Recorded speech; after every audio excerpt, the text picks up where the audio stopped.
በስመ አብ ወወልድ ወመንፈስ ቅዱስ አሐዱ አምላክ አሜን። ውድ ኦርቶዶክሳውያን በሀገር ውስጥም በሀገር ውጭም ያላችሁ እግዚአብሔር የሚወዳችሁ እግዚአብሔርን የምትወዱት በቸርነቱ የጠበቃችሁ የእግዚአብሔር ልጆች ሁላችሁም እንደምን ሰነበታችሁ? እንደምን ከረማችሁ? ለወላዲተ አምላካችን ቅዱስ እግዚአብሔር ዛሬም ዘወትርም ክብርና ምስጋና ይድረሰው። እናታችን ድንግል ማርያም ክብርና ምስጋና ይድረሳት። ቅዱሳን አባቶቻችን ሁሉ አባታዊ ጸጋቸው ወራቻቸው አልተለየን እናከብራቸዋለን እናመሰግናቸዋለን። እንደሚታወቀው በተከታታይ ክፍለ ትምህርት ይዘን የመጣ ነው ትምህርት ሃይማኖት ነው።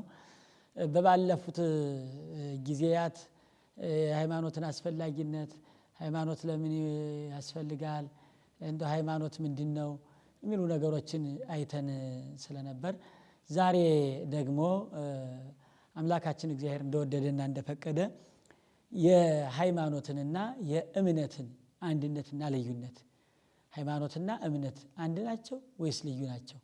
ልዩነታቸውስ በምንድነው? አንድነታቸውስ በምንድነው? አንድስ ከሆኑ እንዴት ልዩስ ከሆኑ እንዴት የሚሉትን ዝርዝር ሐሳቦች እግዚአብሔር እንደወደደ አምላካችን እግዚአብሔር እንቀጥላለን ማለት ነው። ውድ ኦርቶዶክሳውያን የፈለገ አእምሮ ሚዲያ ተከታታዮች ሁላችሁ ሚዲያችን እየተከታተላችሁ ትምህርቱን እያገኛችሁ እንደሆነ ግልጽ ነው። ነገር ግን ይህን የደረሳችሁን መልካም ሐሳብ ለሌሎቹ ማዳረስ ሐዋርያው ቅዱስ ጳውሎስ መልእክቱን ጽፎ ለፌቤል ለጢሞቴዎስ እንካ ይህን ለሮም ክርስቲያኖች ይህን ለቆሮንቶስ ክርስቲያኖች አድርስላቸው እያለ ይልክ እንደነበረው ሁሉ እናንተም ጢሞቴዎሳዊ ፌቤናዊ ግብራችሁ ለሌላው ማዳረስ የምትችሉበት መንገድ ሰብስክራይብ በማድረግ ለሌላው ማዳረስ እንዳለባችሁ አትርሱ። በትምህርቱ በኩል ያላችሁን ሐሳብ በነጻነት አቅርቡ። ተከታታይ ትምህርት ስለሆነ ለእናንተ በሚሆን ደረጃ ለማቅረብ ጉባኤታችን አስቦ የተዘጋጀ ስለሆነ የእናንተን ሐሳብ እንቀበላለን። እናንተ ደግሞ የኛን ሐሳብ ለሌሎቹ በማዳረስ በኩል ተግታችሁ ነቅታችሁ ጉባኤታችን እንድትደግፉ እንድታበረታቱ በሕያው እግዚአብሔር ስም እናሳስባለን።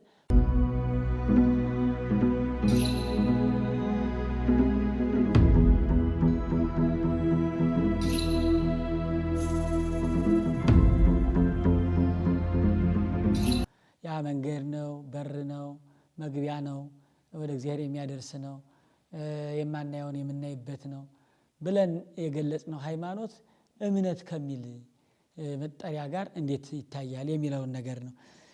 እንደየ ሁኔታው የመጀመሪያው አንድ ሆነው የምናገኝባቸው መንገዶች ላስቀምጥላችሁ። እንደ መጻሕፍት ቋንቋ የሃይማኖት መገኛው ሃይመነ የሚል ነው። የእምነት መነሻ ስርወ ግስ አመነ አመነ የሚል ነው። እምነት አምነ አመነ ከሚለው የሚገኝ ነው። ሃይማኖት ግን ሃይመነ አመነ የሚል ነው። በትርጓሜያቸው ሁለቱም ይገናኛሉ። ይህን መሰረት በማድረግ አንድ አድርጎ መጽሐፍ ጠርቷቸው እናገኛለን። ለምሳሌ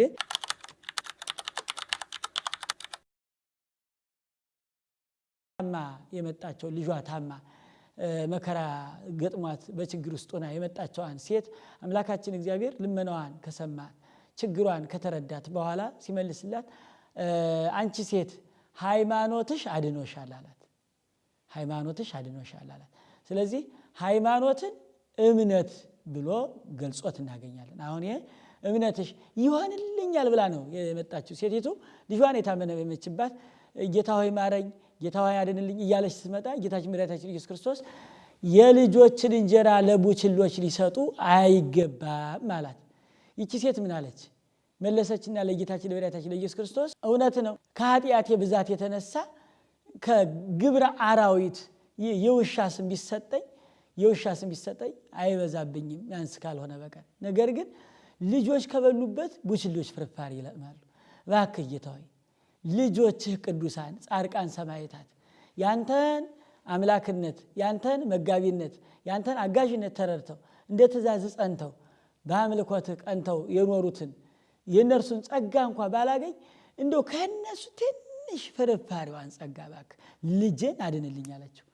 ይህን ያክል ጽናቷን ሲያ አምላካችን እግዚአብሔር ሃይማኖትኪ ሕይወትኪ ብሎ ሃይማኖትን እምነት ብሎ እናገኘዋለን።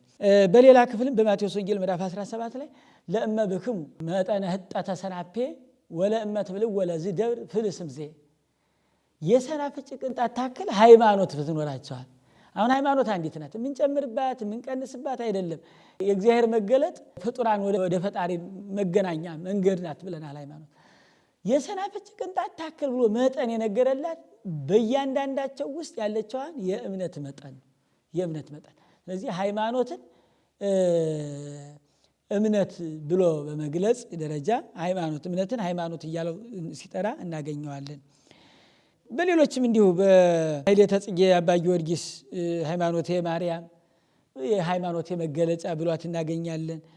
በርካታ ሃይማኖትን እምነት እያለ እናገኘዋለን። ይወራረሳሉ በግስ ደረጃ ማለት ነው። እምነትን ደግሞ ሐዋርያው ቅዱስ ጳውሎስ ለዕብራውያን ክርስቲያኖች ምዕራፍ 3 ጽፎ ሲልክላቸው ሊቀ ካህናት ዘእምነትነ ውእቱ ኢየሱስ ክርስቶስ ይላል። የእምነታችን መገኛ ሊቀ ካህናታችን ኢየሱስ ክርስቶስ ነው። የሃይማኖት መገኛ ማለት ነው። አሁን ኢየሱስ ክርስቶስ የእምነት መገኛ ብቻ አይደለም። እምነት ስራዎች ስለሆኑ የሃይማኖታችን መገኛ ራሱ እግዚአብሔር መሆኑን ሲገልጽ ሃይማኖትን እምነትን ሃይማኖት ብሎ ጠርቶ እናገኘዋለንና ይሄ የአንድነት ትርጓሜያቸው ነው። እምነት ብሎ ሃይማኖትን፣ ሃይማኖት ብሎ እምነትን ጠርቶ እናገኘዋለን። እንዲህ የሚወራረሱበት መንገድ አለ። እንደዚሁ ሁሉ የእምነትና የሃይማኖትን ልዩነት ስንመለከት ደግሞ ሃይማኖት አንድ ነው፣ እምነት ግን ብዙ ነው። ሃይማኖት አንድ ነው፣ ምክንያቱም አንድ እግዚአብሔር ስለሆነ። ሃይማኖት ለምን አንድ ሆነ ከተባለ እግዚአብሔር አንድ ስለሆነ። በዓለም ሊኖር የሚችለው እውነት አንድ እንጂ ሁለት እውነት ስለማይኖር ሃይማኖትም አንዲት ናት። ስለ አንድ ነገር ሊኖር የሚችለው እውነት አንድ ነው። ስለዚህ ሃይማኖት አንዲት ናት። አንድ የሆነችበት ምክንያት ምንድነው ከተባለ አንድ እግዚአብሔር ስለሆነ ሐዋርያው ቅዱስ ጳውሎስም ለኤፌሶን ክርስቲያኖች ጽፎ በላከላቸው መልእክቱ ምዕራፍ 4 ላይ አንድ ጌታ፣ አንድ ሃይማኖት፣ አንዲት ጥምቀት ብሎ ተናግሯልና ሃይማኖት አንድ ነው፣ እምነት ግን ብዙ ነው። ያ ማለት ምን ማለት ነው? እንደ እያንዳንዱ አረዳድ ነው። ለሃይማኖቱ ያለውን አረዳድ የሚገልጽበት ስለሆነ እምነት ብዙ ነው። ሃይማኖት የህብረት ነው፣ እምነት ግን የግል ነው። ሃይማኖት የእግዚአብሔር መገለጥ ነው፣ ለፍጥረታት የተሰጠ ለሰውና ለመላእክት የተገለጸው መገለጽ ነው፣ አንድ ነው። እምነት ግን የግል ነው። አንዱ በጸበል እድናለሁ ሊል ይችላል፣ አንዱ በሐኪም እድናለሁ ሊል ይችላል። አንዱ እንደውም እመሙን ዋጋ አገኝበታለሁ ብሎ ሊያምን ይችላል። መታከም መጸበልም አልፈልግም ብሎ ዝም ድውይ ዘበአኮቴት የሚባሉ ቅዱሳን አባቶቻችን አሉ። ድውይ ዘበአኮቴት ረር ዘበጥብዓት የሚባሉ አሉ አባቶቻችን። ረር ዘበጥብዓት በመታዘዝ የሚኖሩ ድውይ ዘበአኮቴት ህመሙን እንደ ጸጋ ተቀብለው በዚያው ጸንተው የሚኖሩ ሰዎች ድውይ ዘበአኮቴት። ደዌ ዘእሴት፣ ደዌ ዘኃጢአት፣ ደዌ ዘመቅሰፍ፣ ደዌ ዘንጽ የሚባሉ አሉ። ይህንን በሌላ ክፍለ ትምህርት የምናየው ስለሚሆን ስለዚህ ይሄ እምነት የግል ነው። እምነት የግል ነው። የእያንዳንዱ ሰው ለእምነቱ ያለው ጥንካሬ የመንፈሳዊ ህይወት እድገት ጥንካሬ ይለያልና በዚያ ልክ ነው። ሃይማኖት የሚቀበሉት ነው። እምነት ግን የተቀበሉትን ሃይማኖት መተግበር ነው። እምነት ተግባር ነው፣ ድርጊት ክንውን ነው። ያዘዘንን እግዚአብሔር ያዘዘንን ተግባር እውነት ነው ትክክል ነው ብለን አፈጻጸሙ እምነት ይሆናል። አፈጻጸሙ ምንስ አሁን ፀሐይ ወደ አንድ ቤት ብትገባ በሚያስገባት መሳከወ ብርሃን ለምሳሌ በመስኮት ፀሐይ ብትገባ ልትገባ የምትችለው በመስኮቱ ስፋት ልክ እንደዚህ ሁሉ ሰው ሃይማኖቱ በገባው ልክ ነው የእምነት ስራዎችን የሚሰራው የሚፈጽም። አካላቸውን ቆርጠው እስከ መስጠት፣ አይናቸውን አውጥተው እስከ መስጠት ደርሰዋል። ይህ ሃይማኖቱ በገባቸው ልክ የሚያከናውኑት የሚያደርጉት ስለሆነ እምነት የዕለተ ዕለት ክንውን ነው። የእያንዳንዳችን የውሎ ክንውን ነው። የውሎ ክንውን ነው። ለዚያ ነው አንዱ አክፍሎ በሳምንት አንድ ቀን እንዲህ የሚጾም ሊኖር ይችላል። አንዱ እስከ 11 ሰዓት በቀን አንድ ቀን ብቻ አንድ ሰዓት ብቻ የሚበላ ይኖራል። አንዱ እስከ 9፣ አንዱ እስከ 6 እንዲህ ሁሉም ይጾማል እንደ ዶግማነቱ አይደለም። ያ ጾም ስርዓቱ ግን ከፍ ዝቅ ሊል ይችላል። እንደየጤና ጠባዩ እንደየሚኖርበት የሥራ ሁኔታ እንደያለው አቅሙ።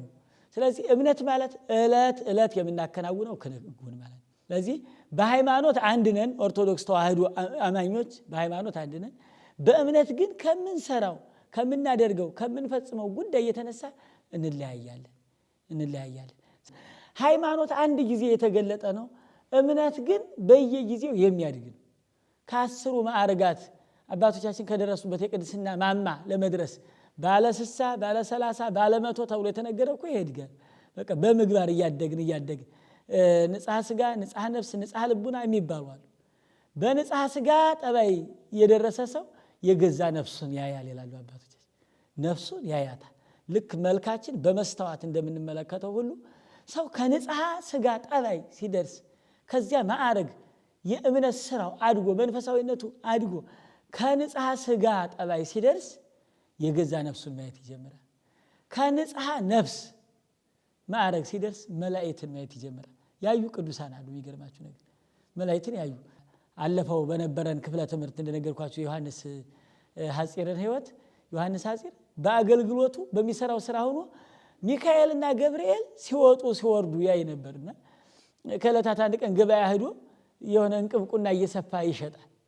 ለነዳያን ሊመጸውተው ለድሃዎች መርጃ ሊያደርገው እና ባለ ቅርጫት ባለ እንቅብ ስንት ብር ነው መሸጥ ብለው ሲጠይቁት ሚካኤል ይበልጣል አንተዬ ገብርኤል ይበልጣል ዱ ማንኛው ይበልጣል ሚካኤልን ወሚመ ገብርኤል ሚካኤል ይበልጣል ወይስ ገብርኤል ይበልጣል? ሰው ከንጽሐ ነፍስ ጠባይ ሲደርስ ቅዱሳን መላእክት ሲወጡ ሲወርዱ የሚያደርጉትን ጉዳይ ያያል፣ ይመለከታል። አይተዋል አባቶቻችን ይመለከቷቸው ነበር። እስከ ከተማቸው ከዚህ ካለንበት እኛ ከምንኖርበት ምድር ሆነው አይናቸውን ቀና ሲያደርጉ የመላእክትን ከተማ ኢዮር ራማ ኤረር በውስጣቸው ያሉትን የሚሰሩትን የሥራ ድርሻቸውን አገልግሎታቸውን አጠንተ መንበሩን ጾርተ መንበሩን እያንዳንዳቸው አገልግሎታቸውን ሳይቀር ከንጽሐ ነፍስ ማዕረግ ሲደርሱ ያያሉ አባቶቻችን። ከንጽሐ ልቡና ከሶስተኛው ማዕረግ ሲደረስ ራሱን ሥላሴን እንደ እስጢፋኖስ አየ ተመለከተ ተብሎ እንደተገለጸው በአንቃይዶ ህሊና ወሬ በአንቃይዶ ህሊና አይኖቹን ቀና ቢያደርግ መንበረ ሥላሴ ሶስት ሆነው በዙፋናቸው በመንበራቸው ሶስት ሆነው ሥላሴ ተቀምጠው አይቷል። ስለዚህ ይሄ የሚያድግ ነው ማለት ነው። እምነት የሚያድግ ነው። ለዚህ ሁሉ መሰረቷ ግን ሃይማኖት ናት። በ40ና በ80 ቀን መጠመቅ በዚያች ጸንቶ ስራ እየሰሩ ሃይማኖታዊ ቀኖናውን እየፈጸሙ እያደጉ ሲሄድ መጀመሪያ የራስን ነፍስ ቀጥሎ መላእክትን ከዚያ ሥላሴን እስከማየት ድረስ ይደርስ። ሊቀ ሐዋርያት ቅዱስ ጴጥሮስ ዓለምን በመሃል እጁ አስይዞ አሳየው ይላል። ሥላሴ ዓለምን በመሃል እጁ ይዘው ቅዱስ ጴጥሮስ እንዲህ ያድርገውታል። እንደው ከመጠኑ ክብደት የተነሳ ቅዱስ ጴጥሮስ ደንግጦ እስከሚወርድ ድረስ ሌሎችም አባቶቻችን ልክ እንደዚህ ነውና እምነት የሚያድግ ነው። ሃይማኖት ግን አንድ ነው። ልዩነታቸው ይሄ ነው። እንግዲህ የእምነት አይነቶችን የተመለከትን እንደሆነ የመጀመሪያው ታላቅ እምነት አለ። ቅድም እንዳልኳችሁ ታላቅ እምነት በዚህ በማቴዎስ ወንጌል ምዕራፍ 8 ከቁጥር 10 ላይ ስትመለከቱ አንድ መስፍን ልጁ ታሞበት ወደ ጌታችን ወደ መድኃኒታችን ወደ ኢየሱስ ክርስቶስ መጥቶ አድንልኝ ልጄ ታሟል አድንልኝ አለው። እሺ እመጣለሁ ወደ ቤት መጥቻ አድንልሃለሁ ሄድ አለው ጌታችን መድኃኒታችን። ያ መስፍን ምን አለ? አዝዝ በቃልከ ይሄ ወልዴ ይደለወን የተባታ የተጠፈረ ቤቴ። አንተ በቃል ተናገር እንጂ ልጄ ይድናል። አንተ ወደ እኔ ቤት ትገባ ዘንድ የኔ ቤት ለአንተ የሚመጥን አይደለም። የኔ የደካማው ቤት የኃጢአተኛው ቤት የበደለኛው ቤት በሱማ እንዴት ብለህ ትገኛለህ አንተ? ስለዚህ አዝዝ በቃልከ ይሄ ወልዴ አንተ ተናገር ልጄ ይድናል። ይሄ በቃ ትልቅ እምነት ብትናገር በመናገር ይህን በጥብጠህ ይህን ቀጥቅጠህ ይህንን ውጠህ ይህንን አላምጠህ የሚል አይደለም። ዝም ብለህ ተናገር ልጅህ ይዳንልህ ብለህ ብትናገር ልጅህ ይድናል። አያችሁ ክርስቲያኖች እንዲህ አይነት ጽኑ እምነት አለ፣ ታላቅ እምነት። ጌታችን ሲመልስ እዚህ ሰው ምን አለ? በእስራኤል መካከል እውነት እላችኋለሁ በእስራኤል መካከል እንደዚህ ታላቅ እምነት ያለው ሰው አላገኘሁም። ታላቅ እምነት እኔ በምሰራው እኔ በማስተዳድረው ሀገር በመመራቸው ሂድ ብለው የሚሄድ ና ብለው የሚመጣ ወታደር አለ። ደዌያት ባንተ ዘንድ ምን ቁም ነገር አላቸው? ውጣ ብትላቸው ይወጣሉ፣ ግቡ ብትሏቸው ይገባሉ። አምላካችን እግዚአብሔር ተናግሮ አይደል ዓለምን የፈጠረው? ሳይናገር ፈጥሯል። ዓለምን ሳይናገር የፈጠረ በማሰብ የፈጠረ ብርሃንን ያክል ግሩምና ልዑል ፍጥረት ተናግሮ የፈጠረ ሰውን ያክል ፍጥረት በእጆቹ ዳሶ የፈጠረ እንዲህ ስለሆነ ይህ ታላቅ እምነት አለው ተብሎ የተነገረለት ሰው ከተናገረው አንዱ የጌታችንን የመድኃኒታችን የኢየሱስ ክርስቶስን የባህሪ አምላክነት ጠንቅቆ መረዳት። በመናገር ዓለምን ፈጥረህ አይደለም ነገሮች ሁሉ ያንተ ፍጥረቶች አይደሉም። አንተ እንዲሁን ብለህ ከተናገርክ የማይሆን ምን አለ? ስለዚህ ሁሉ ይሆንልሃልና ተናገር። በዚህ ጊዜ ታላቅ እምነት ተብሎ ሲነገር አይተናል፣ ሰምተናል፣ በወንጌል ተጽፎልናል። ሌላኛው ጎደሎ እምነት ነው። ጎደሎ እምነት ታላቅ እምነት እንዳለ ሁሉ ጎደሎ እምነት አለ። በማቴዎስ 14 ቁጥር 31 ጀምራችሁ ስትመለከቱ ጌታችን መድኃኒታችን ኢየሱስ ክርስቶስ ህብስቱን አበርክቶ ከመገባቸው በኋላ እናንተስ ከዚህ ሄዳችሁ ወዲያ ማዶ ጠብቁኝ አላቸው። ያ ህዝቡ ህብስቱ በርክቶ አሳው በስቶ የተመገበው ህዝብ እንዲህ ስንራብ ካጎረሰን፣ ስንታመም ከፈወሰን፣ ስንሞት ካስነሳን ይህን ሰው ብናነግሰው ምን ይብሰን? እናንግሰው።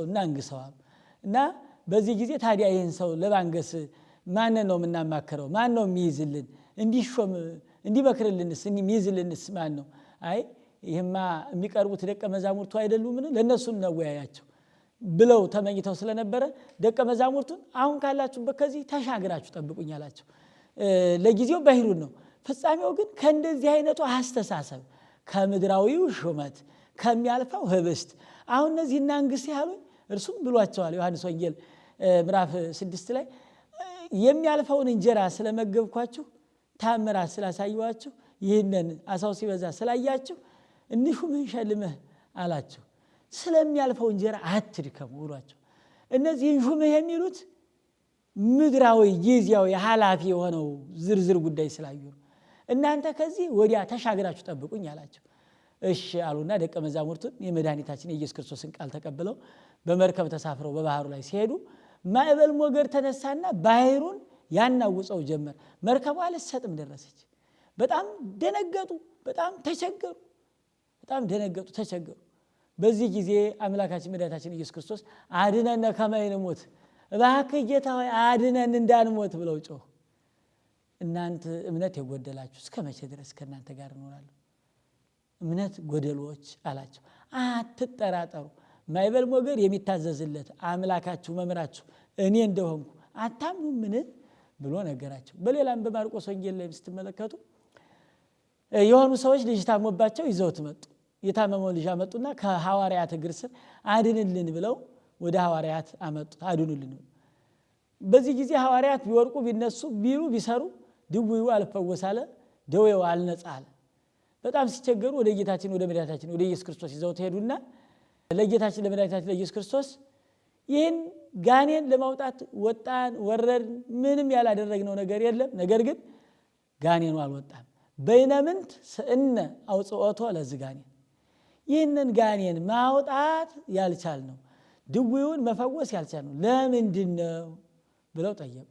በዚህ ጊዜ ጌታችን መድኃኒታችን ኢየሱስ ክርስቶስ በእንተ ሕጸጽ ሃይማኖትክሙ፣ ስለ እምነታችሁ መጉደል ነው አላቸው። አያችሁ፣ እየወጽ ዝንቱ ዘመድ ዘእንበለ ጾም ወጸሎት፣ እንዲህ አይነቱ ጋኔን ያለ ጾም ያለ ጸሎት አይወጣም።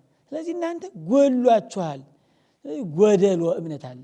ውድ ኦርቶዶክሳውያን እንድናስተውል የሚያስፈልገው ነገር የዚህ የትምህርት ዋና ዓላማ ምንድን ነው? የጎደለኝ እያል ጎደሏችን መሙላት እንድንችል። ስለዚህ በጣም ጎደሎ እምነት ተብሎ ተጠቅሶ እናገኛለን። ሌላኛው ተራራ ማፍለስ የሚያስችል እምነት ቅድም የነገርኳችሁ ወንጌል የሰናፍጭ ቅንጣት ታክል እምነት ብትኖራችሁ ይህንን ተራራ ተነቀል ብትሉት ምን ተራራ ማፍለስ የሚችል በጣም ተራራ አፍልሰውታል። ስምዖን የተባለ ጫማ የሚሰፋ ብላቴና ሊስትሮ የጠረገ በጣም ትንሽ የሚባለው እንግዲህ አስቡት፣ ጫማ ጠርገው የሚያድሩ ወንድሞች እህቶቻችን አሉ።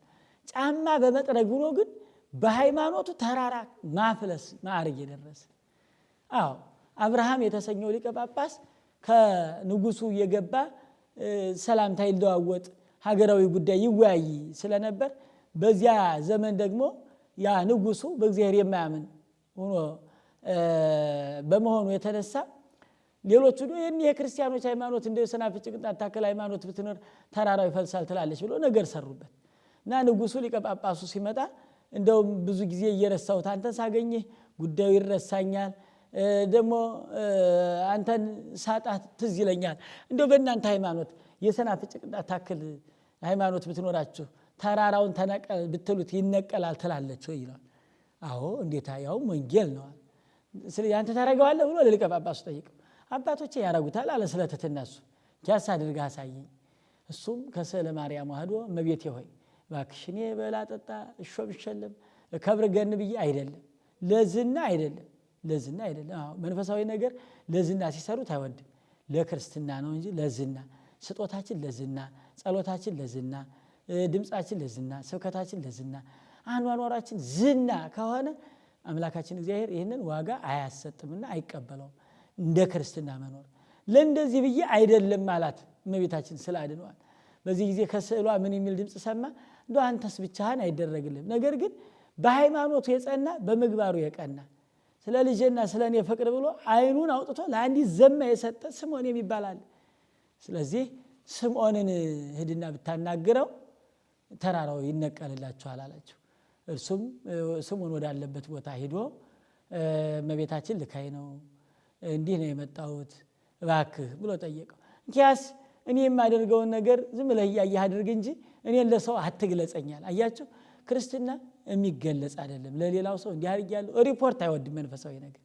ስለዚህ የማደርገውን ነገር እኔን ሳትገልጽ ዝም ብለህ አንተ ስራ። አንተ ሊቀ ጳጳስ የሁሉ አባት ነህና ህዝቡ አንተን እያየ ያደርጋል። ከዚህ በኋላ ህዝቡ ሊቀ ጳጳሱን አባ አብርሃምን እያዩ አባ አብርሃም ደግሞ ጫማ የሚሰፋው ልስቲሮ የሚጠርገውን ያን ብላቴና ስምዖንን እያየ ያን ሰይዱን ጸሎቱን ምህላውን ከጨረሱ በኋላ ነቀለ ደብረ ተከለ ደብረ ይላል። ተራራውን ብድግ አፈፍ ቁጭ አድርገው ለይተውታል። ስለዚህ ተራራ የሚያፈልስ እምነት አለ። እንዲህ አይነቱን እምነት ከእምነት ማዕረግ ከእንዲህ አይነቱ የእምነት ማዕረግ ለመድረስ የተለየ ስራ መያዝ፣ የተለየ ገዳም መሄድ፣ የተለየ ነገር ማድረግ አይጠበቅም። ሊስቲሮ እየጠረጉ አድርገውታል አባቶቻችን። ሊስቲሮ ጫማ እየጠረጉ ተራራ አፍልሰዋል። ስለዚህ የጎደሎ እምነት ታላቅ እምነት እንደዚሁ ተራራ ማፍለስ የሚችል እምነት አለ ማለት ነው። ሌላኛው ውሱን እምነት አለ። ውሱን እምነት ማለት በቦታ የተወሰነ። ይህም ዮሐንስ ወንጌል ምዕራፍ 11 ላይ ስትመለከቱ ማርታና ማርያም የአልዓዛር እህቶች ወንድማቸው አልዓዛር ሙቶባቸው ድንኳን ጥለው ህዝብ ጠርተው ቁጭ ብለው ሲያለቁ አምላካችን እግዚአብሔር በለበሰው ስጋ አይቴ ቀበርክም ወላ አልዓዛር እያለ ወደ ማርታ ሄደ። በዚህ ጊዜ ምን አለች ማርታ? ጌታዬ አንተስ በዚህ ኑረ ቢሆን ወንድሜ ባልሞተም ነበር አለች። አሁን ጌታችን የሚያድነው እንደሷ ሐሳብ በቦታው በዚያ ቢኖር እንጂ ከዚያ ቦታ ከሌለ አያድንም ብላ ይመታል። በቦታ የተወሰነ ከዚህ በህድ ይድናሉ። በእርግጥ ነው ቃል ኪዳን የተሰጣቸው ቦታዎች አሉ። ቃል ኪዳን የተሰጣቸው አባቶቻችን አጽማቸው ያረፈበት ቁመው የጸለዩበት ይህን ለተረገጠ ቃል ኪዳን ብሎ የተሰጣቸው ይኖራሉ። ነገር ግን አቡነ ተክለ ሃይማኖት ደብረ ሊባኖስ ነው ብቻ ነው የሚያድኑት የሚል አስተምሮም የላትም ቤተክርስቲያን። እመቤታችን ግሸን ማርያም ብቻ ነው የምታድነው የሚል የለም። በየትኛውም ቦታ ሆነን ተክልዬን ብንጠራ፣ በየትኛውም ቦታ ሆነን ጻድቁን ብንጠራ፣ በየትኛውም ቦታ ሆነን እመቤታችን ቅድስት ድንግል ማርያም ብንጠራ አምላካችን እግዚአብሔር ለቅዱሳኑ የገባውን ቃል ኪዳን ይፈጽምልናል። በቦታ የተወሰነ እምነት እንዲህ ነው እንጂ እያሉ በቦታ መወሰን ውሱን እምነት። ከዚያ የሚያድግ እምነት ሁለተኛ ተሰሎንቄ ምዕራፍ 1 ቁጥር 3 ላይ ሐዋርያው ቅዱስ ጳውሎስ ለተሰሎንቄ ክርስቲያኖች ጽፎ ሲሰድላቸው ምን ብሏል? እኔስ ዕለት ዕለት እናንተ በእምነታችሁ እንድታድጉ እጸልይላችኋለሁ። በእምነታችሁ እንድታድጉ ዕለት ዕለት እጸልይ። ክርስቶስ በእናንተ እስከሚሳል ድረስ። በጣም የሚገርም ቃል ነው በእውነቱ። በአይምሯችሁ በልቡናችሁ ነገረ መስቀሉ እስከሚሳል ድረስ እደክማለሁ። ስለዚህ የሚያድግ ነው። ከዕለት ከዕለት ልክ ተክል ውሃ ሲጠጣ ቅጠሉ እየለመለመ ጫፉ እየረዘመ ፍሬው እየጣመ እንዲሄድ ሁሉ የእያንዳንዳችን የእምነት ደረጃም የሚያድግ ነው። ማደግ ያስፈልገዋል። እንዴት ነው እስኪ አስቡት፣ እስኪ ኦዲት አድርጉትኛ። ምን ሰራው ስራ የሚያሳድግ ነው የሚያቀጭጭ ነው? አድገናል? ለውጣችን በመንፈሳዊ ህይወታችን ምን ይመስላል የሚለውን ነገር ማየት ያስፈልጋልና የሚያድግ እምነት፣ ውሱን እምነት፣ ጎደሎ እምነት፣ ታላቅ እምነት እንደ ራሱ እንደ ጌታችን እንደ ኢየሱስ ክርስቶስ ማሰራት የሚያስችል እውነት እውነት እላችኋለሁ ዮሐንስ ወንጌል ምዕራፍ 14 እውነት እውነት እላችኋለሁ በእኔ የሚያምን ቢኖር እኔ የምሰራውን ስራ ይሰራል ከዚያም በላይ ይሰራል። እኔ የምሰራውን ስራ ይሰራል ካለ በኋላ ከዚያም በላይ ይሰራል። እኔ የማስተምረውን ትምህርት የተቀበለ በእኔ ያመነ ከእኔ በላይ ይሰራል። እውነት ነው። እርሱ መጻጉዕን ጉህቁትን ፈወሰ። አባቶቻችን ሐዋርያት ግን በጣም እልፍ አእላፋት ከቁጥር በላይ የሆኑ ድውያንን ፈወሱ። አምላካችን እግዚአብሔር በጨርቁ ዳሶ ፈወሰ። አባቶቻችን ሳይናገሩ ደብዳቤ ጽፈው አጋንንትን አስወጥተዋል። ስለዚህ እምነት እንዲህ የሚያድግ ትልቅ እምነት ያለው ነው፣ የሚያድግ እምነት ነው። ሃይማኖት ግን አንድ ነው ማለት ነው። ስለዚህ ሃይማኖትና እምነት አንድነታቸው በግስ ልዩነታቸው ደግሞ ሃይማኖት አንድ ነው፣ እምነት ብዙ ነው። ሃይማኖት የህብረት ነው፣ እምነት የግል ነው። ሃይማኖት የተገለጠ ነው፣ እምነት የሚያድግ ነው። እነዚህ ሃይማኖትና የእምነትን ልዩነት ነው። ታዲያ የሃይማኖት እንዴት ተገኘ ከተባለ በመገለጥ ቅድም በመግቢያ እንደተናገርኩት ሃይማኖት የተገለጠ ነው። የእግዚአብሔር መገለጥ ነው። ሃይማኖት ማለት የእግዚአብሔር መገለጥ ነው። መቼ ተገለጠ ከተባለ የመጀመሪያው በዓለመ መላእክት። ለማን ተገለጠ? ለመላእክት ተገለጠ። ለምን ተገለጠላቸው ካል ስለሚሹት ንቁም በበህላውያን እስከነረክቦ ለአምላክን አምላካችን እስክናገኘው ድረስ ባለንበት ጸንተን እንኑራል። እስክናገኘው ማለት በጣም ጽኑ ትልቅ ነገር ነው። እስክናገኘው ድረስ ጸንተን እንኑር አምላካችን እስክናገኘው ድረስ። ስለዚህ እንዲህ በመሻታቸው ተገለጸላቸው። ሌላኛው ከቅዱሳን መላእክት ቀጥሎ ለቅዱሳን ሰዎች ነው የተገለጠው። ወነፋ ውስተ ገጹ ለአዳም መንፈሰ ሕይወት የሕይወት እስትንፋስ በመግለጽ በአዳም ላይ ሕይወትን አሳደረበት እንደተባለው በአዳም ማደር ነው። እንግዲህ የተገለጸባቸው ምክንያት ምንድነው ከተባለ አንደኛ የእግዚአብሔር መገለጫዎች ናቸው። ቅዱሳን መላእክት መንክር እግዚአብሔር በላይ ለቅዱሳን ነው። በቅዱሳን የሚገለጽ ስለሆነ እግዚአብሔር የራሱን መገለጥ ለቅዱሳን ገልጾ ያሳየው ነውና ሃይማኖት ማለት የተገለጠ ለቅዱሳን የተገለጠው ለቅዱሳን መላእክት ለቅዱሳን ሰዎች ተገልጧል። ስለዚህ ሃይማኖትና እምነት አንድነቱና ልዩነቱን እምነት የሚያድግ እንደሆነ ሃይማኖት አንድ እንደሆነ ስራ ክንውን እንደሆነ ሃይማኖት ግን አንድ የተገለጠ መሆኑን የተገለጠው ለቅዱሳን መላእክት ለቅዱሳን ሰዎች መሆኑን አይተናልና በተገለጠው መጠን የተገለጠውን ሃይማኖት አምላካችን እግዚአብሔርን አምነን ጸጋ ዋጋ እንድናገኝ ይርዳን። እኔም ተናግሬያለሁ፣ ተናግሮ ከማጥፋት እናንተም ሰምታችኋል፣ ሰምቶ ከማጥፋት ይጠብቀን፣ ይቆየን። ውድ ኦርቶዶክሳውያን የፈለገ አእምሮ ሚዲያ ተከታታዮች ሁላችሁ ሚዲያችን እየተከታተላችሁ ትምህርቱን እያገኛችሁ እንደሆነ ግልጽ ነው። ነገር ግን ይህን የደረሳችሁን መልካም ሐሳብ ለሌሎቹ ማዳረስ ሐዋርያው ቅዱስ ጳውሎስ መልእክቱን ጽፎ ለፌቤል ለጢሞቴዎስ እንካ ይህን ለሮም ክርስቲያኖች ይህን ለቆሮንቶስ ክርስቲያኖች አድርስላቸው እያለ ይልክ እንደነበረው ሁሉ እናንተም ጢሞቴዎሳዊ ፌቤናዊ ግብራችሁ ለሌላው ማዳረስ የምትችሉበት መንገድ ሰብስክራይብ በማድረግ ለሌላው ማዳረስ እንዳለባችሁ አትርሱ። በትምህርቱ በኩል ያላችሁን ሐሳብ በነጻነት አቅርቡ። ተከታታይ ትምህርት ስለሆነ ለእናንተ በሚሆን ደረጃ ለማቅረብ ጉባኤታችን አስቦ የተዘጋጀ ስለሆነ የእናንተን ሐሳብ እንቀበላለን። እናንተ ደግሞ የኛን ሐሳብ ለሌሎቹ በማዳረስ በኩል ተግታችሁ ነቅታችሁ ጉባኤታችን እንድትደግፉ እንድታበረታቱ በሕያው እግዚአብሔር ስም እናሳስባለን።